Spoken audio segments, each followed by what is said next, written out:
नमस्कार बंधुरा रूपास किचेने सबाइके स्वागतम।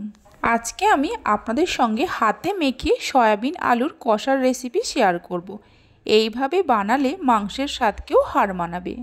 कोनो रकम झामेला छाड़ाई खूब सहजे बानिये नेওয়া যায় আর भात रुटी परोटा जे कोनो किछुर संगे खेते खूबই भालो लागे।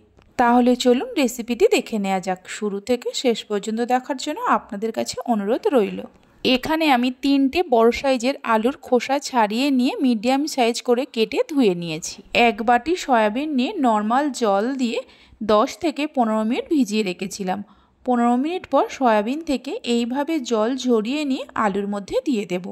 ओजन हिसाबे 150 ग्राम सयाबिन आछे। एकटू चेपे चेपे भालो करे सयाबिन थेके जल झरिए निते हबे। सयाबिनगुलो जल झरिए निये आलुर मध्य देওয়ার पर एर मध्य दिए देब 3 चामच टक दई। फ्रिजेर ठंडा टक दई कखनोई व्यवहार करबेन ना। 3 चामच टक दई देওয়ার पर एर मध्य दिए देब 1 चामच आदा रसुन बाटा, 2 चामच काँचा लंका कुचि। काँचा लंकाटा आपनारा बाड़िए कमिए निते पारेन। एकटा बड़ साइजेर पेঁয়াজ कुचि दिए देब। स्वाद मतो नुन दिए देब। हाफ चामच हलुदेर गुঁড়ো देब और अल्प एकटू झाल लंकार गुঁড়ো दिए देब। झाल लंकार गुঁড়োটা আপনারা চাইলে আরও একটু বাড়িয়েও দিতে পারেন।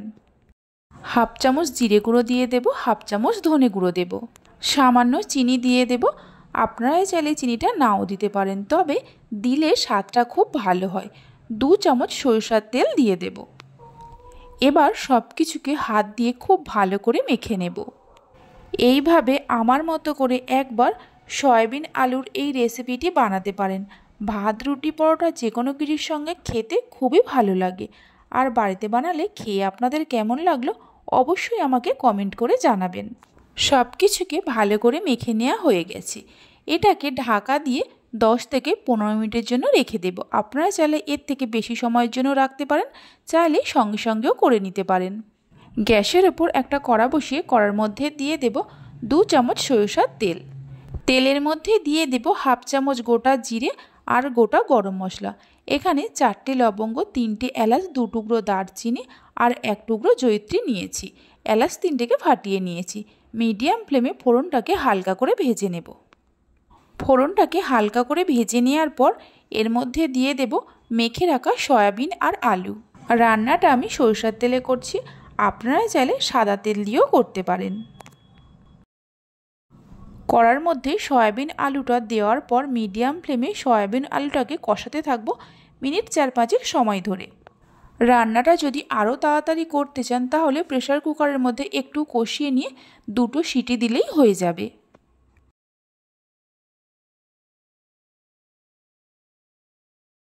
সয়াবিন আর আলুটাকে ভালো করে কষিয়ে নেওয়া হয়ে গেছে। এবার এর মধ্যে দিয়ে দেব পরিমাণ মতো হালকা গরম জল। আমি যেহেতু সয়াবিন আলুটা কষা কষা বানাচ্ছি তাই জলটা একটু কম দিচ্ছি। আপনারা যদি একটু বেশি ঝোলঝোল বানাতে চান তাহলে জলের পরিমাণটা আর একটু বাড়িয়েও দিতে পারেন। জল দিয়ে জলটাকে মিশিয়ে নিয়ে গ্যাসের ফ্লেমটা একদম লোতে করে সয়াবিন আর আলু সেদ্ধ হওয়ার জন্য ঢাকা দেব 10 থেকে 12 মিনিটের জন্য। অবশ্যই গ্যাসের ফ্লেমটা একদম লোতে রাখতে হবে, হাই ফ্লেমে বা মিডিয়াম ফ্লেমে রাখতে যাবেন না। 12 মিনিট পর ঢাকা খুলে দেখে নেব সয়াবিন আর আলু সেদ্ধ হয়েছে কিনা। দেখুন সয়াবিন আর আলু খুব সুন্দরভাবে সেদ্ধ হয়ে গেছে। যারা সয়াবিন খেতে পছন্দ করে না এইভাবে বানিয়ে দিলে খুব সহজেই খেয়ে নেবে। আমার রেসিপি যদি আপনাদের ভালো লেগে থাকে অবশ্যই একটা লাইক করবেন, বন্ধুদের সঙ্গে শেয়ার করবেন। ভালো লাগলে চ্যানেলটি সাবস্ক্রাইব করে পাশে থাকা বেল আইকনটি প্রেস করবেন নতুন রেসিপির আপডেট সবার আগে পাওয়ার জন্য। সব শেষে অল্প একটু গরম মশলা গুঁড়ো দিয়ে দেব। গরম মশলা গুঁড়োটা দিয়ে মিশিয়ে নিয়ে গ্যাসের ফ্লেমটা বন্ধ করে দেব। দেখে নিশ্চয়ই বুঝতেই পারছেন কতটা লোভনীয় হয়েছে আর খেতেও হয় অসাধারণ। তাহলে চলুন ভিডিওটা আমি এখানেই শেষ করছি। আপনারা সবাই ভালো থাকবেন, সুস্থ থাকবেন। ধন্যবাদ।